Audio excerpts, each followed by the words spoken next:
i25ಗೆ ಸ್ವಾಗತ. ನಾನು ಚೈತ್ರ ಅಂಚನ್. ಈ ಕ್ಷಣದ 25 ಸುದ್ದಿಗಳನ್ನ ಕ್ವಿಕ್ ಆಗಿ ನೋಡೋಣ. ರಾಜ್ಯ ಸರ್ಕಾರದ ಗ್ಯಾರಂಟಿ ಅನುಷ್ಠಾನ ಸಮಿತಿಯ ಅಧ್ಯಕ್ಷ ಎಚ್ಎಂ ರೇವಣ್ಣ ವಿರುದ್ಧ ಮಹಿಳೆಯ ಮೇಲೆ ಹಲ್ಲೆ ಮಾಡಿರುವಂತಹ ಆರೋಪ ಕೇಳಿಬಂದಿದೆ.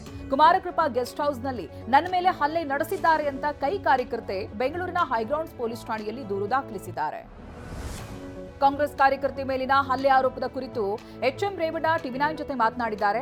ಆ ಮಹಿಳೆ ಯಾರು ಅನ್ನೋದನ್ನ ನಾನು ನೋಡಿಲ್ಲ, ನನಗೆ ಕಿರಿಕಿರಿ ಮಾಡ್ತಾ ಇದ್ರು, ವಿಡಿಯೋ ಮಾಡಬೇಡಮ್ಮ ಅಂತ ಮೊಬೈಲ್ ತಳ್ಳಿದ್ದು ನಿಜ, ನಾನು ಹಲ್ಲೆ ಮಾಡಿಲ್ಲ, ನಾನು ತಪ್ಪು ಮಾಡಿದ್ರೆ ಶಿಕ್ಷೆ ಆಗ್ಲಿ ಅಂತ ಹೇಳಿದ್ದಾರೆ.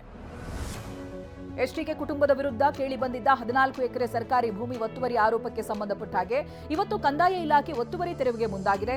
ಒತ್ತುವರಿ ತೆರವು ಮಾಡುವಂತೆ ಹೈಕೋರ್ಟ್ ಸೂಚನೆಯ ಹಿನ್ನೆಲೆ ಕಂದಾಯ ಇಲಾಖೆ ಕಾರ್ಯಾಚರಣೆ ಆರಂಭಿಸಿದೆ. ನಟಿ ರನ್ಯಾ ರಾವ್ ಗೋಲ್ಡ್ ಸ್ಮಗ್ಲಿಂಗ್ ಕೇಸ್ಗೆ ಸಂಬಂಧಪಟ್ಟ ಹಾಗೆ ಗೌರವ್ ಗುಪ್ತಾ ತನಿಖೆಯಿಂದ ಸ್ಫೋಟಕ ಮಾಹಿತಿ ಬಹಿರಂಗವಾಗಿದೆ. ನಟಿ ರನ್ಯಾ ಗೋಲ್ಡ್ ಸ್ಮಗ್ಲಿಂಗ್ ಕೇಸ್ನಲ್ಲಿ ಏರ್ಪೋರ್ಟ್ ಸಿಬ್ಬಂದಿಯೂ ಭಾಗಿಯಾಗಿದ್ದಾರೆ ಅಂತ ಹೇಳಲಾಗ್ತಾ ಇದೆ. ಜೊತೆಗೆ ಪ್ರಕರಣದಲ್ಲಿ ರನ್ಯಾ ರಾವ್ ಮಲತಂದೆ ರಾಮಚಂದ್ರ ರಾವ್ ಪಾತ್ರವಿರುವುದು ಕೂಡ ದಾಖಲಾಗಿದೆ. ದಾವಣಗೆರೆಯ ಹರಿಹರ ತಾಲೂಕಿನ ಹರಳಹಳ್ಳಿಯಲ್ಲಿ ವರದಕ್ಷಿಣೆಗಾಗಿ ಪಾಪಿ ಪತಿಯೊಬ್ಬ ಪತ್ನಿಯನ್ನ ಉಸಿರುಗಟ್ಟಿಸಿ ಕೊಂದಿದ್ದಾನೆ. ದೇವೇಂದ್ರಪ್ಪ ಎಂಬ ಕಿರಾತಕ ಪತ್ನಿ ನೇತ್ರಾವತಿಯನ್ನ ಹತ್ಯೆಗೈದಿದ್ದಾನೆ. ಮದುವೆ ವೇಳೆ ದೇವೇಂದ್ರಪ್ಪನಿಗೆ ನೇತ್ರಾವತಿ ಮನೆಯವರು 100 ಗ್ರಾಂ ಚಿನ್ನ ಬೈಕ್ ಅನ್ನ ಕೊಟ್ಟಿದ್ರು.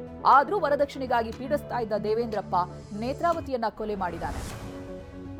ದೇವನಹಳ್ಳಿಯ ಹೊಸಕೋಟೆಯಲ್ಲಿ ನಾಗರಿಕ ಸಮಾಜವೇ ತಲೆ ತಗ್ಗಿಸುವಂತಹ ಹೀನಾಯ ಕೃತ್ಯ ನಡೆದಿದೆ. ಮಂಜುನಾಥ್ ಎಂಬ ಪಾಪಿ ತಂದೆ ತನ್ನ 19 ವರ್ಷದ ಹಿರಿಯ ಮಗಳ ಮೇಲೆ ಅತ್ಯಾಚಾರ ಎಸಗಿದ್ದಾನೆ. ಸದ್ಯ ಮಗಳ ದೂರಿನ ಮೇರೆಗೆ ಮಂಜುನಾಥ್ನನ್ನ ವಶಕ್ಕೆ ಪಡೆಯಲಾಗಿದ್ದು ತನಿಖೆ ನಡೆಸಲಾಗ್ತಾ ಇದೆ.